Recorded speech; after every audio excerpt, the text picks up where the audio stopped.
Hello, and welcome to the French Football News Preview Show. I'm your host, Eric Devin, and joining me are Adam White, Peter Bowler, and Nathan Staples.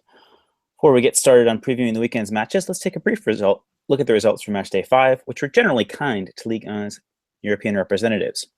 Lyon were the first to play on Tuesday and kept their hopes of progression alive after Alexandre Lacazette scored the match's only goal in Zagreb, leaving Ligue with a crucial match against Sevilla in 2 weeks' time, with a win by 2 goals or more, being enough to secure their progression. Monaco also got a win, defeating Tottenham 2-1 at home to clinch top spot in Group E with a match to spare, as goals from Djibril Sidibe and Thomas Lemar bookended a Harry Kane penalty. Paris Saint-Germain's injury-ravaged squad earned a 2-2 draw at the Emirates against Arsenal, as own goals from Marco Verratti and Alex Iwobi saw a late draw earned, which sees the French champions topping the group with one match to play. In the Europa League, Nice played a rotated side and lost 2-0 at Schalke, confirming their exit from the competition in a spirited, if sloppy, affair. Saint-Etienne, meanwhile, drew on a habitual 0-0 draw, which is enough to see them through, and a win against Anderlecht next match day will see them top the group as well. So we're going to start off with a very brief discussion of Lyon's trip to Zagreb. Nathan, I'll pass the host duties here to you very briefly. Yeah, and Lyon went back to the 4-3-3 that served them so well down the stretch last season, Eric. And even with key attackers like Corentin Tolisso and Nabil Fekir rested ahead of the weekend's clash against Paris Saint-Germain, which we'll talk about later, should this have been the end of Genesio's tactical tinkering this season? It's hard to say. I think that a lot of times, if we look back at the 3-5-2 he played the first time these two teams met, a lot of the so-called tinkering he's done was down to necessity. He was missing a lot of key players at certain moments. The Gonalon had that long suspension. Fekir and Lacazette have both missed quite a bit of time. And I think on the evening, though, it worked. I think that we need to see more from this 4-3-3 because I think it is the most consistent system, and I think it does offer the most opportunity for versatility. That is to say, the team are able to ride out injuries a little bit better. We've seen, for example, Rafael played at right back and actually had a very strong match on the evening, but he could also play on the right of that 4-3-3, where Ghazal and Fekir both injured. Cornet can play on both flanks, likewise Valbuena. And in midfield, you've also got the versatility of the trio of Ferry, Tolisso, and Darder. So I think that that being the case, I think he should continue to switch with this, stick with this, just as long as he's not risking being a little bit too open by playing Tolisso and Darder together. He does need to be cautious of that approach, especially against opposition that's at or above Lyon's level, as I think Sevilla certainly is at this point in time. So I think the 4-3-3 is something that they need to build on, just stick with it, but perhaps be a little bit more selective in terms of personnel as regards the opponent. But again, well done. Lyon did what they needed to do, even if it was a little bit desperate. And I have to say, a win by 2 goals or more against Sevilla doesn't look likely, but the fact that they've still got a chance after the way they started this group is, it is what it is. And credit to the team. Hopefully, if they don't get the result they need, they can have a good run in the Europa League and continue to develop some of these younger players who, again, aside from last year's group stage exit, really don't have a lot of European experience. Aside from Lacazette and Valbuena and Gonalon, this team, that is the team, the players there. Oh, and Rafael as well, don't really have a whole lot of experience. And I think that staying in European play, whether it is the Champions League or the Europa League, is going to be a necessary building block if this team want to continue to improve around the same core personnel. Yeah, and I'm pretty sure Jean-Michel Aulas will be sending a fruit basket to Juventus and probably Mark Clattenburg at this moment as we speak, with Juventus doing a job over Sevilla to make it open for that final game. I'll pass the duties back on to you then, Eric, as we go on to talk about Monaco's win against Spurs. Right. This was let's start with you, Nathan. Spurs got their selection, I think we could say in retrospect, decidedly wrong. Kieran Trippier, Harry Winks, and Son Heung-min all played relatively poorly. Was this a case of underestimating the hosts, or too much faith in these individuals, or just simply a poor performance from that particular trio? I don't think it was an underestimation of the hosts. They know how good Monaco have been this season. The top scorers in Europe, they've already beat them at Wembley as well, so they knew what they were getting themselves in for. And looking at the players you've picked out there, Kieran Trippier was maybe the strange one for some people. Kyle Walker's had a decent start to the season, but he has struggled, especially against Bayer Leverkusen. He wasn't as good in that game. And they tended to rotate fullbacks, especially when they were in the Europa League last season. So they would have put enough faith in him, but he can be a little bit suspect going backwards, and especially with those two overloading in Mondi and Lemar, he really, really struggled against them last night. Harry Winks, maybe it might have been a big step up for him, maybe a little bit too much of a step up this soon, but they are. Sissoko isn't playing in the greatest form at the moment. They needed to play. Oh, that was the question actually. They played Eric Dyer in defence and had Vertonghen on the bench, which seemed a little bit strange, like they were saving him for the Chelsea game. That seems a little bit odd. I mentioned that in the preview that they definitely needed to play Son Heung-min. He was excellent at the weekend when he came on. He's had a good start to the season.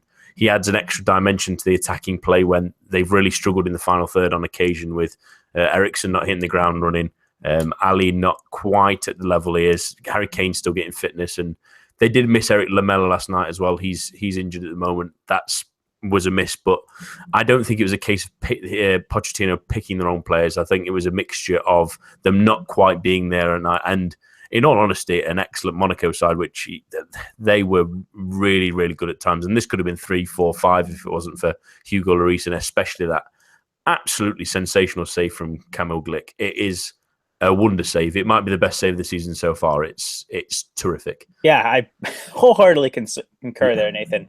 That's definitely one to track down for the GIF watchers. Yeah, Danny Rose, obviously, with Vertonghen. I think Vertonghen's probably going to play this weekend at left back with Danny Rose suspended and Ben Davies injured. There was certainly some tough choices that Pochettino had to make, but I think that perhaps this is a little bit of mea culpa on his part that will, I think, serve Spurs well as they seek to continue their upward progression this season. Adam, let's talk about Monaco's summer acquisitions, though. As some have lamented Spurs getting their summer dealings wrong, it seems like it's the exact opposite for Monaco. They all performed splendidly. That's the two fullbacks, Mendy and Sidibe, and Glick, the central defender. With this added depth and strength in the squad, Monaco are still easily balancing two competitions, but a really strong run of fixture congestion is about to happen. So two things. Can Monaco keep up their challenge in the league? And secondly, how far can this team progress in the Champions League? Well, I have to say, I've been so impressed with Monaco this season. I think they're honestly one of the most exciting and most effective footballing units on the continent at the moment. And in terms of the fact that they're both balancing both competitions really well, I think that just shows that Jardim's really got his stamp on the team now that they've got Glick and Mendy and Sidibe have come in. It's looking like his team finally. I know he's been there a few seasons now, but it really feels like he's put his stamp on the squad. So I think they should set their sights on winning the league, first of all. I think PSG are there for the taking. They're taking a while to adapt under Emery. There's still questions over various members of the squad. It's slightly unbalanced, the squad. So I think that Monaco are in a real shout if they can keep everyone fit and they can maintain their form in the league. They could win Ligue, which would be brilliant. I would love someone other than PSG to win the league. And I think the way they're playing, I think only Real Madrid, Barcelona, perhaps that's it. Maybe not even Bayern Munich anymore are playing at the moment in better form than they are, or at least look like they would, wouldn't stand a chance against them, or wouldn't have a chance against them, if you like, if they came up against them in the Champions League. I'd fancy Monaco against pretty much anybody else. And a few seasons ago, they made the quarterfinals of the Champions League, Monaco, with a worse team, in my opinion, and a team which was perhaps a bit more workmanlike, a good team, but one that was not as proficient, not as exciting, not as capable as his team. So I think, given the draw, if they get a tough draw in the first knockout round, Monaco, then if they get Barcelona or Real Madrid, perhaps Atletico as well, maybe those Spanish teams will beat them, perhaps. But if I was Jardim and if I was the Monaco squad, I'd be fancying my chances against anybody else. And unless they come up against one of those teams, I can see them making at least the quarterfinals. And I think they should really set their sights on that. They should be ambitious. It's sort of, they're peaking now. I think now that Jardim's got his team together, he's got his squad together, he's got his ideas implanted in them. I really think that this is a team that can really threaten on both fronts. Obviously, going to semis and beyond is very, very difficult. There's so many good teams at this stage, and when the knockout stages of the Champions League come around, that they're going to be close games. But if Monaco keep playing the way they are, they've got every chance of threatening the last four at least. And they could, if they keep everybody fit, given those players that have come in, they've continued their strength over from last season. They've got a deep squad. Who knows? They could win Ligue 1 and really do something in the Champions League. So I'm very positive about them.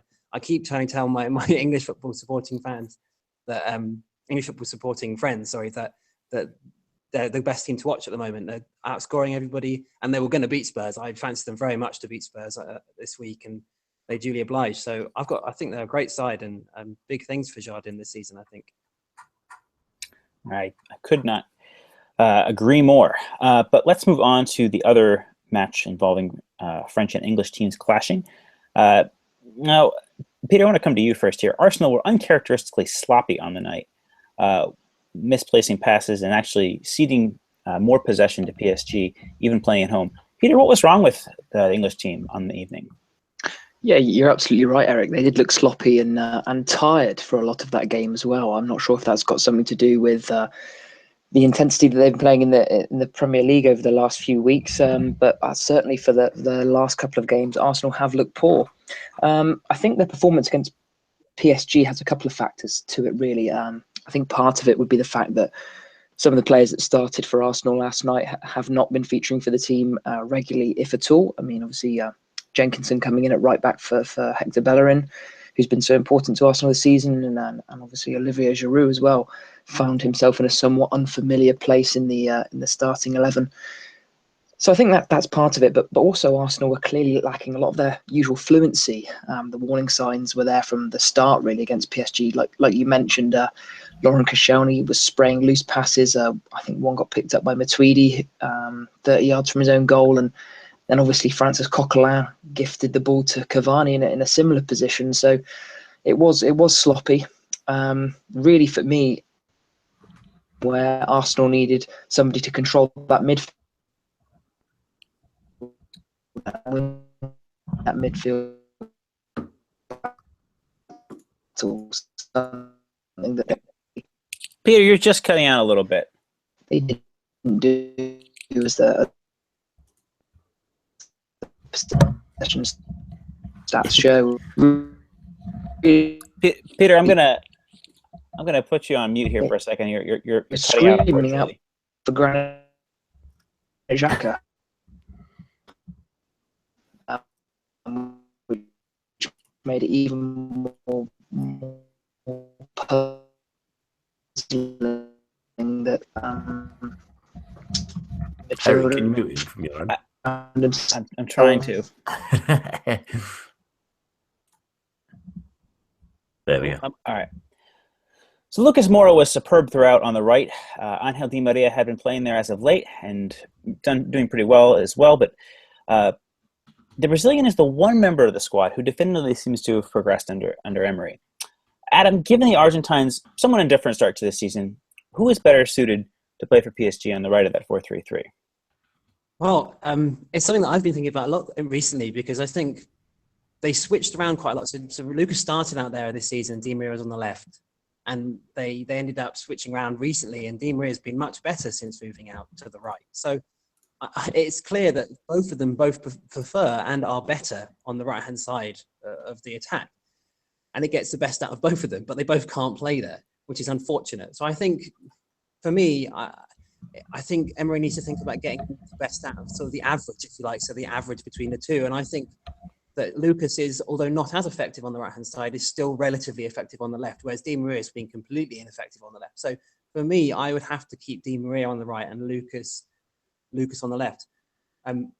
It's a very difficult decision to make, though, because Lucas was so fantastic there yesterday, and I thought he was brilliant against Arsenal, and he's been great all season. And in fact, last season under Blanc, I always felt every time he played, every time he came on, he really looked good, and I always felt like he should be playing in the team last season as well. So I think the reason that he's really blossomed this season, or at least he's been in form, is because he's been given the chance to impress and given the chance to play more consistently under Emery. He really puts his faith in him, and you can see like his confidence, Lucas Moura, at the moment. And it's been fantastic. But given the difference in Di Maria's performance on the two flanks and the smaller gap in Lucas Moura's, I think that Di Maria should keep that right-hand side position, because if they can get the best out of Di Maria, then I think that's probably at a higher level than getting the best out of Lucas Moura, perhaps.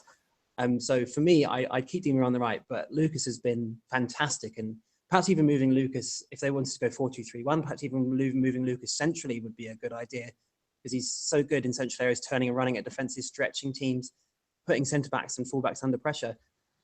He's a really, really underrated player as well in European terms. When you think about the players that discuss, players like Douglas Costa, who are heralded, Kingsley Coman, those players, I think he's as good as that sort of level of players.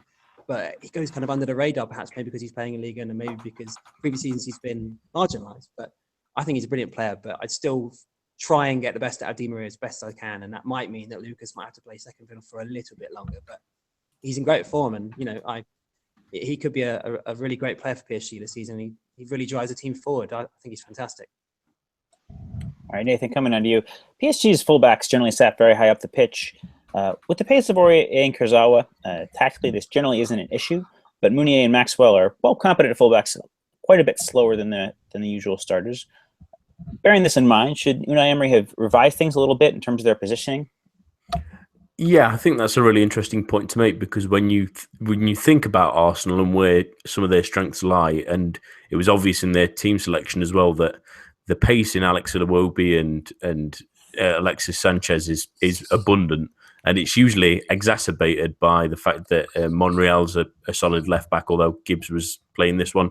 Bellerin would be a superb support cast, and without Paris Saint-Germain's wingers covering back, we mentioned how good Lucas and Angel Di Maria were, but they aren't players that will particularly track back anytime soon. So they are exposed in a sense to anything that goes in behind them. It didn't happen an enormous amount in this one, surprisingly. It was more Arsenal's chances tend to come in that last 15 minutes, first 15 minutes of the second half, last 15 of the first, where they really pushed them back into their own half a little bit more.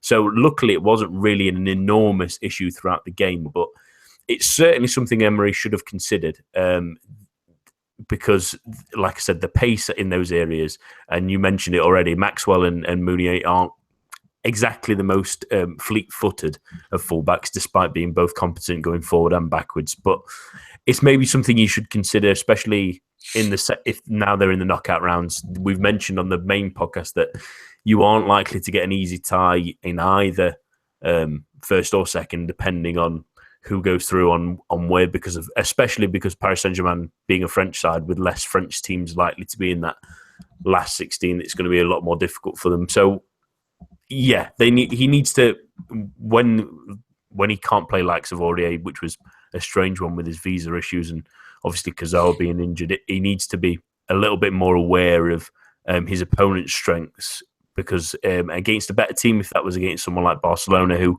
excel in those areas as well, or Real Madrid, they would have been severely punished in this kind of performance as well. All right. Peter, are you back with us now? Can you hear me okay now? Yes. Peter is back. Oh, fantastic. Complete power cut, I'm afraid. Yeah, fantastic. Where did I get to before I got cut off? We'll just soldier on. Or should we just move on? Yeah, we're gonna. Okay, essentially, Arsenal were slow and boring. There you go. That's about what you need. All right. Yeah, lacking the pace of Bellerin, I think that's something that Nathan touched upon as well. I think is an important part there. That without him, they don't quite have that cutting edge that allows them to withstand having a little less possession. Yeah, I really felt as well. They really missed Granit Xhaka, because they lost that midfield battle in that game, and they needed someone to kind of take the ball by the horns and control that midfield. So, really puzzled why he didn't play, if I'm honest. But hey ho, both teams are qualified, so all's well that ends well. So, continuing with you, Peter. Now, Nice were perhaps less than inspiring in their loss to Schalke tonight, but there may have been some silver linings here, particularly Anastasios Donis, who is lively throughout. Peter, on tonight's evidence, even against a decidedly second-string Schalke team, does the Juventus loanee deserve more of a chance, especially with the news coming out now that Mario Balotelli is set to miss at least the next 3 matches for Les Aiglons? Yeah, I think on tonight's performance he certainly does. But to be fair to him, it's been difficult to get into this side over the last month or so, considering the form of Plié and Balotelli.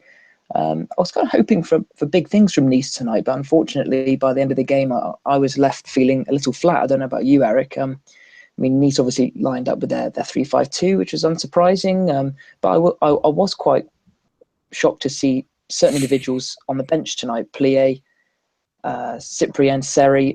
I thought they would have been in the team, so I was surprised to see them not feature, or at least not until the later stages of the game. But no, the Greek striker did have a really good game. Hit the crossbar, I think, within the first 10 minutes as well. But after that, it really kind of fell to pieces for Nice. Obviously, Konoplyanka striking, I think, after 15 minutes, and then that awful penalty to give away as well. After, I think it was 60 or 70 minutes, was it? So yeah, it was sloppy and uninspiring from Nice tonight. And for me, they look like a side who maybe had their eyes on another prize.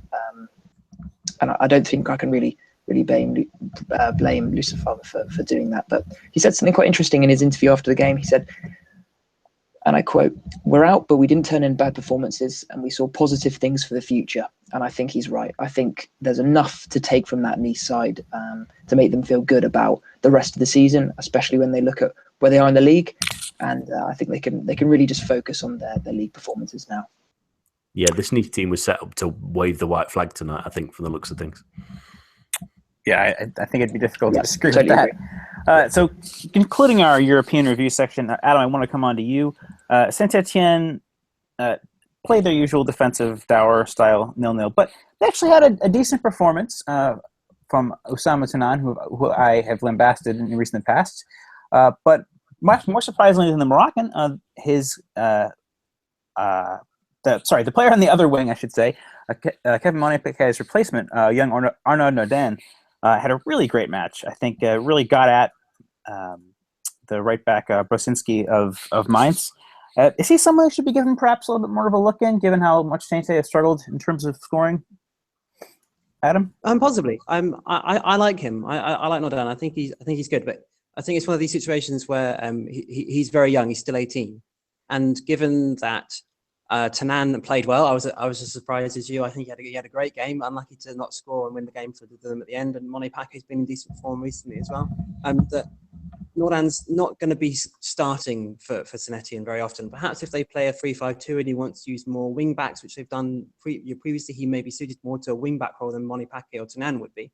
So in that situation, perhaps he's going to get a few more games. But I think Gautier has done the right thing with him so far. He's a very talented player. He's quick. He's quick and fast, and he's got pace. But he's very tricky, and he's a developing young player. But he needs time to develop.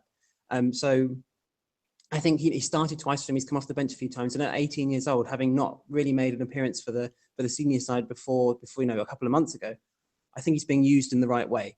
I'm all for, especially in France. I think it's one of the huge strengths of the league that teams blood young players, but they do it in the right way, and they come through slowly, and if they get their chance in the team, they seize it. But I think the way that he's being used at the moment is the right way to go about Nordin's introduction, given his age and given his relative lack of inexperience.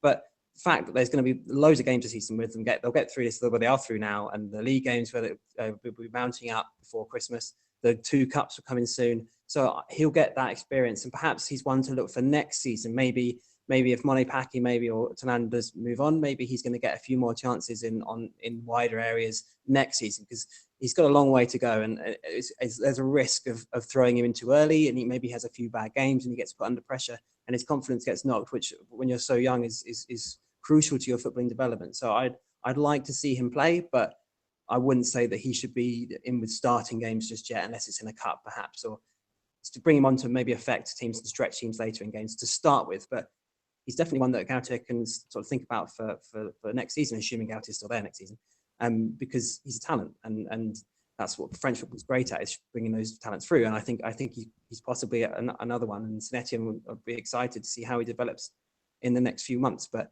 for now, I think Gautier's doing the right thing, but he's a good player, and I'd like to see more of him as the season progresses. Yeah, there's also Dylan Saint-Louis, who's on loan at Stade Lavallois, and Jonathan Bamba, who's on loan with Saint-Truiden in the Belgian First Division. So lots of hope for Saint-Etienne on the wings. I think that despite some frustrating performances from Monet-Paquet and Tanan this season, that there is a chance that the team could improve in the next season or two, so long as they maintain that solid defensive core. Moving on now from European action, let's focus on Ligue 1. A competition we'll be seeing quite a bit of before the winter break, with 6 matches to be played by December 21st. Let's start with an update from our score predictor.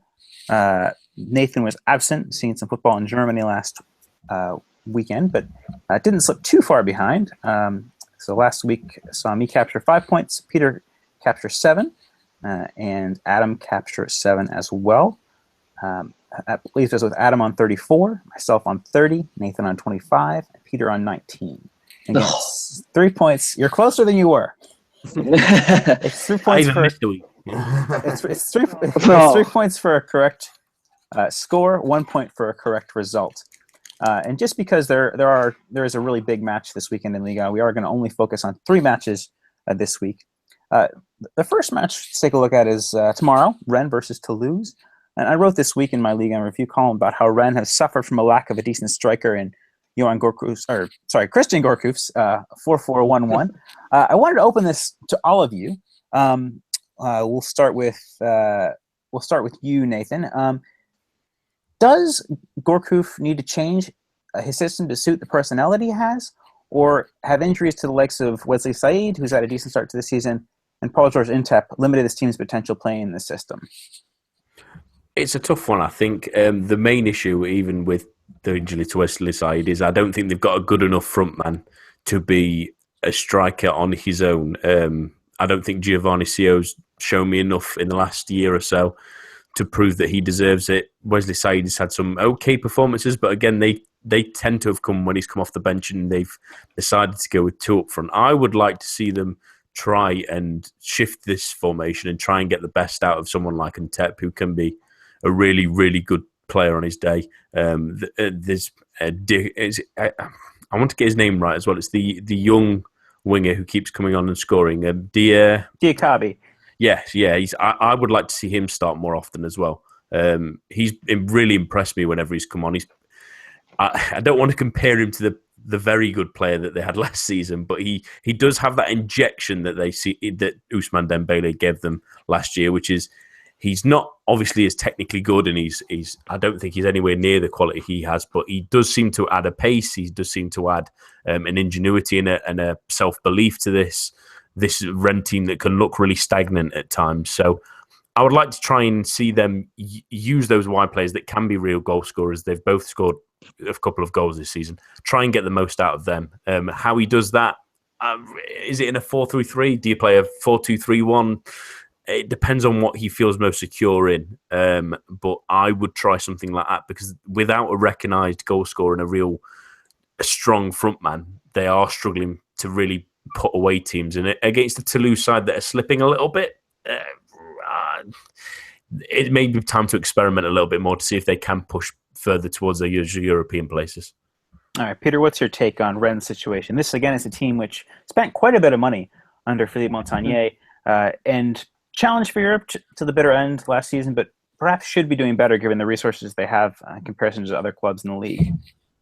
Yeah, I totally agree with that.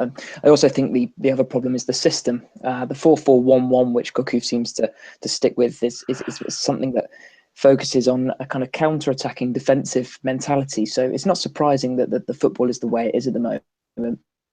However, can you really blame Gourcuff? He's just trying to utilise what he's got. And like you said earlier, the team has been hit with injuries. Obviously, Paul-Georges Intep, who I think is still a bit up in the air as to whether he's even going to be at Rennes at the end of the season, has been plagued with injuries, which is really unfortunate. I think if you look at Gourcuff's Lorient side as well, who were very defensive, it shouldn't really be much of a surprise to see Rennes shape up like this. My worry, of course, is that this kind of defensive style might end up quashing the creativity of Diakabi, who I really think is worth getting excited about. Actually, every time he comes on, he looks really energetic, and he has, even though we want to try and avoid comparing him to Dembele too much, he does have that kind of aura about him when he comes on the pitch. He looks like he's going to make things happen in the same way that in the Premier League last season you had Marcus Rashford coming on and doing that. So I think the system isn't set up to help Diakabi, but I think Rennes will be good enough to finish the season strongly. All right. And Adam, coming on to you? Yeah, I just think with Sia, he's not, like as Nathan mentioned, he's not a prolific goal scorer by any means. But then that's not uncommon in Ligue to have a striker who's not prolific. But I'm not sure what in a lot of those cases, the striker will often offer something a little bit more. They hold up the ball well. They're playing, runners quite well. But every time I watch Rennes, I feel like often CO's a bit sort of isolated and perhaps doesn't offer the team much in other areas either. So for me, if I was the manager, I don't know, it was very difficult to predict how it would go, but I would drop him entirely and I'd move to a diamond, and I'd look for using the wingers in more central areas, people like Entep, perhaps play Entep up front in a pair with maybe Riziki, maybe Diakabi, and put Gorkov in behind and use the central midfielders. Because if you look at their team, the midfield is the strongest area, and both in wide areas and centrally. And I'd try and make use of that, and perhaps use players like CO and perhaps more out-and-out wingers like Diakabi, and to come on and switch the game to maybe go to a 4-2-3 later in games when they need to change it. But maybe if they could counter-attack and use the pace of players like Entep and Riziki in central areas, use the creativity of Yo and Gorkov, and not have to worry too much about defensive responsibilities with those three central players. Maybe that would be a little bit more effective. And I know it's not very French style to use that kind of system, perhaps, although a diamond is obviously a French classic, but in that sort of way, it might go some way to at least making them a little bit more dangerous going forward, and especially on the counter-attack. So it's one of those things where I always feel like you could maybe use a squad a little bit better and utilize all those wide players, because even like Pedro Henrique and Onu as well are both very good players. Wesley So can play in that sort of position, so maybe he's got options in that setup. But I don't think that Gork's famous for using a diamond midfield. It's more of a sort of 4-4-2 often, 4-2-3-1. Lorient, he sort of inducted that 4-4-2 into the DNA of the club, and I don't know that's his style, but looking at the squad, perhaps that for me that's where I would go. But I have a feeling that CO is going to persist up front for the rest of the season. All right, let's get our predictions then here. I'll start with you, Peter. I'm going to go for a narrow 1-0 win for Rennes. Okay. Adam? 1-1 for me. All right. I'm going to go with 2-2, and Nathan. I'm going to go 1-0 to lose. Okay. All right. And Nathan, staying with you now, we're moving on to Monaco versus Marseille. With Lassana Diarra back, the veteran should start at the base of midfield, given his play last season and despite an uneven start to this season. But what about the other two positions in Rudy Garcia's 4-3-3? Does he persist with Lopez and Machach, or does he opt for a more solid option, say perhaps William Banker or Franck Zambo-Anguissa against a rampant Monaco side? Or does he go with a 5-3-2 like he did against Paris Saint-Germain? That might be his way of thinking. If he sticks with the 4-3-3, I'd like to see him carry on with Lopez at least. I've been really impressed with Maxime Lopez. I think he's got a little bit of a spark to him. He's got really good movement. He tries to get himself involved and tries to create things from that central area that Marseille have really struggled with in the past 18 months or so. So having him in the side really adds an extra dimension to them and adds a little bit of threat that Monaco have to be aware of. Otherwise, if you're playing Vanquer and Las Diarra and Machach, who's good but has not really set the world alight yet at the moment, I think you're being a bit too conservative. But at the same time, is Garcia thinking in this one with Monaco being so dangerous and knowing that a victory, depending on obviously how Nice do, could send them top or could at least push them, keep them close to that area of the table that they want to be? I don't know. I wouldn't be surprised if he does stay incredibly defensive and play Vanquer as well as Diarra and possibly even a 5-man defence. But we wait and see. I hope he doesn't go too conservative, because my worry is, compared to against Paris Saint-Germain, is Monaco are just finding little gaps in every single game, and a lost goal against Monaco can be an absolute killer, because if you try and then go for the draw, then if he tries to pull his players out, it goes pear-shaped incredibly quickly.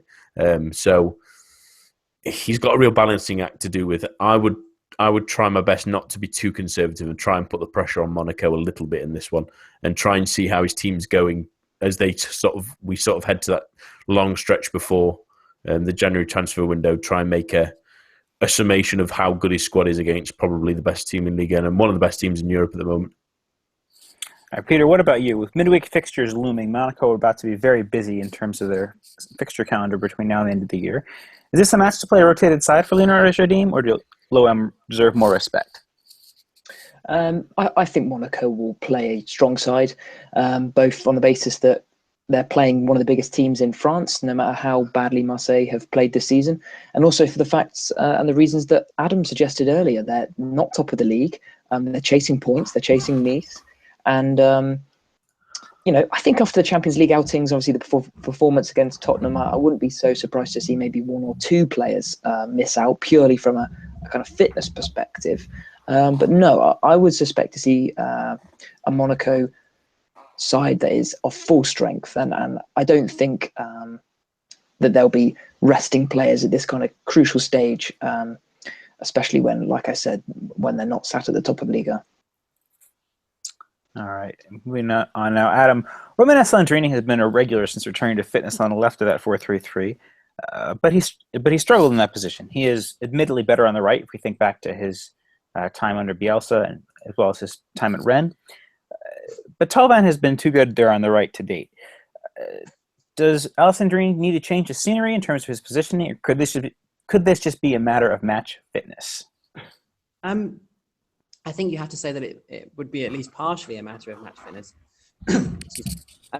But I have a feeling that Roman Alessandrini may be, at least in the previous seasons when Marseille were in the top six, although that's not necessarily the case anymore, that maybe he was a little bit out of his depth in terms of quality. I think he's a proficient winger, but I don't know that he's of the standard that Marseille traditionally, at least, would expect. And when you think about that, even though they sort of dropped down the league now, I still have a feeling that he's outclassed by Clinton G, Florent Thauvin, and by Tefeni Gomez. So in the long run, I don't see him being first choice.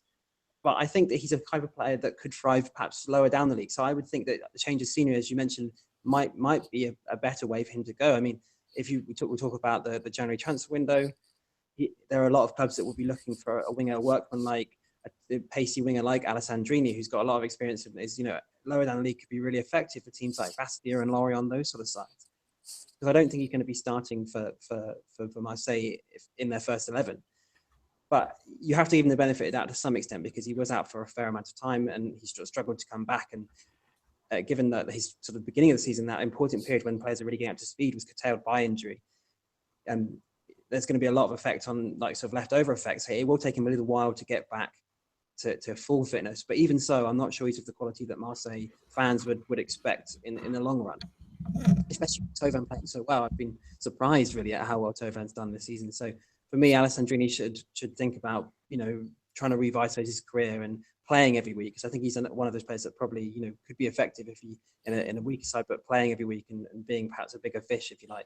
So for me, I think he probably should move on. When it might be good for Marseille as well, because it might sort of clear some room for some of those younger players coming through that have sort of popped up in squads and played a few games recently. So I think it might be best for everyone if he moved on to the lower half of the league and got some game time in the second half of the season. And that could suit him. That could sort of give him the springboard to revitalise his career. All right, Adam, what then would be your score prediction for Saturday's encounter between these two sides?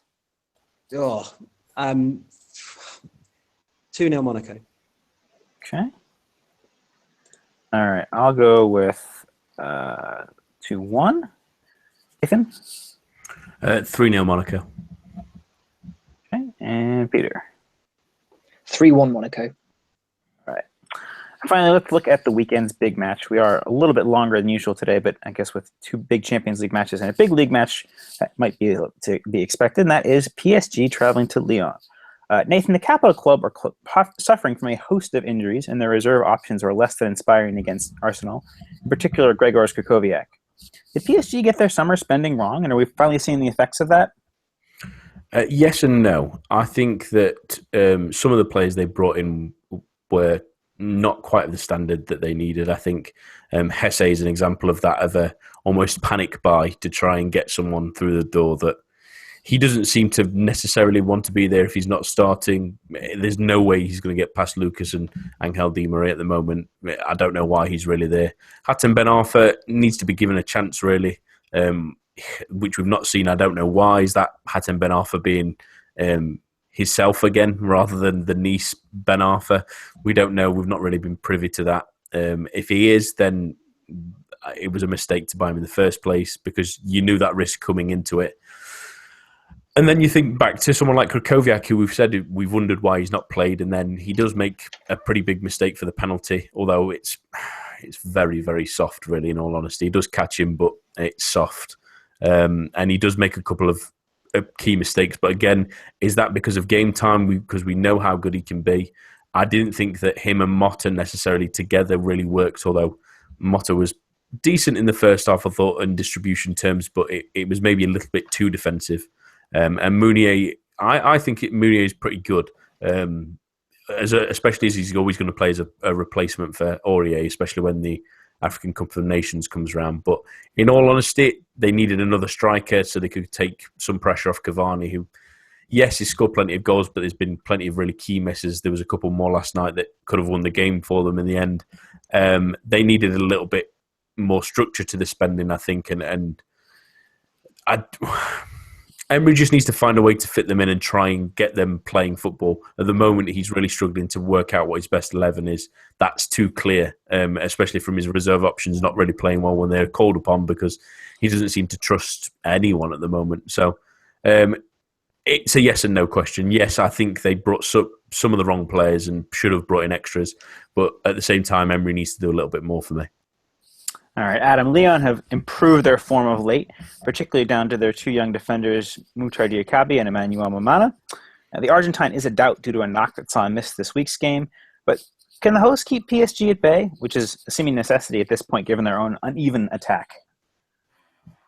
It's for me, looking at Lyon's team, they're so weak in defence, and keeping PSG at bay is going to be a tough task.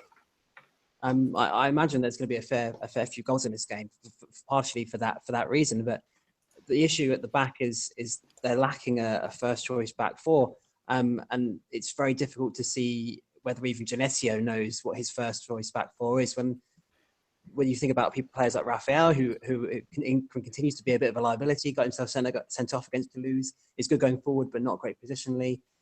Yangon Biwa and Kulu have made mistakes this season, been in and out of the team.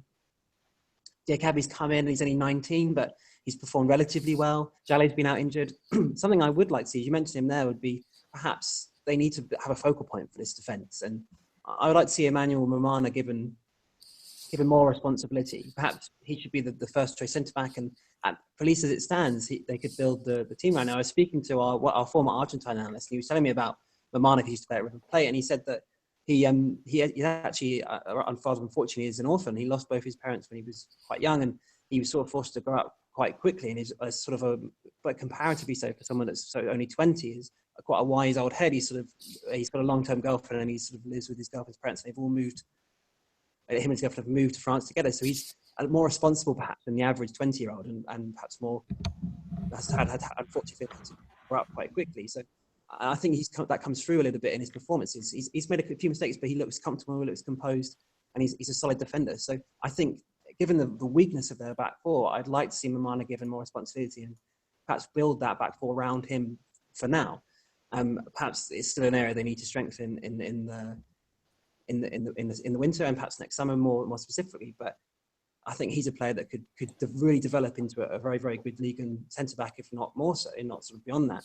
So going back to the original point, I think as it stands, without Mamana and Jalé still injured, they're lacking experience. They're lacking players that are going to really sort of fortify that defence, and they have all season. It's been their main issue. So if they can keep PSG out, as it stands, but I think it's definitely the area of the team they need to focus on. You look at their midfield and their forward line; they're so much better. It's definitely something that Genesio needs to think about in terms of transfers and in terms of the way he wants to go about building that back four, because it needs revitalising. All right, Peter, I couldn't agree with you more, Adam. I do think that Mamana is a big miss if he doesn't play this weekend, and he and Diakabi really should be looked at as the future. Peter, as we mentioned earlier, Lyon's 4-3-3 looked decent enough against Zagreb. Should Bruno Di Genesio persist with that against this particular opposition, that is PSG, or offer something a bit more solid, perhaps Gonalon and Wanaferi and start as a double pivot, as he had played last weekend against Toulouse? I think he should. Sorry. That's okay. I think he should stick with the 4-3-3 for me. I've said it before on the podcast that I much prefer watching Lyon play the 4-3-3. It just allows for so much more creativity from the wide men and from the midfielders. And when you've got the option to play someone in that kind of covering the defence and spraying the ball around to allow the wingers and the more attack-minded midfielders more space, like Gonalons does so well, it can work very, very well. I'm not a fan of the 3-5-2 personally, especially as Adam suggested when the defenses or the centre halves are as weak as they are. I don't think it's a good formation to play. Mind you, I suppose Chelsea proved that to be wrong week in, week out at the moment. So who knows? But Genesio is, as we all know, is somewhat of an unpredictable character. So I'm not necessarily sure what he's going to go with here.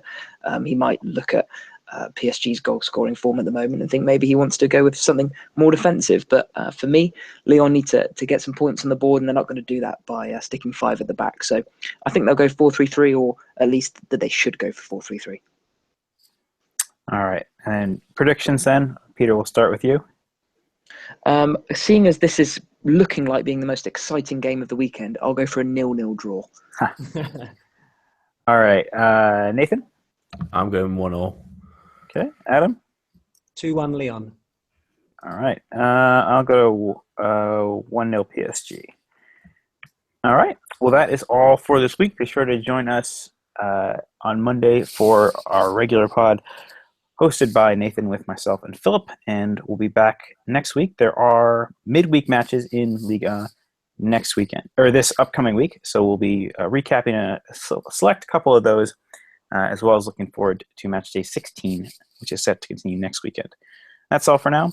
For Adam White, Peter Bowler, and Nathan Staples, I've been Eric Devin. Thank you, and have a pleasant weekend.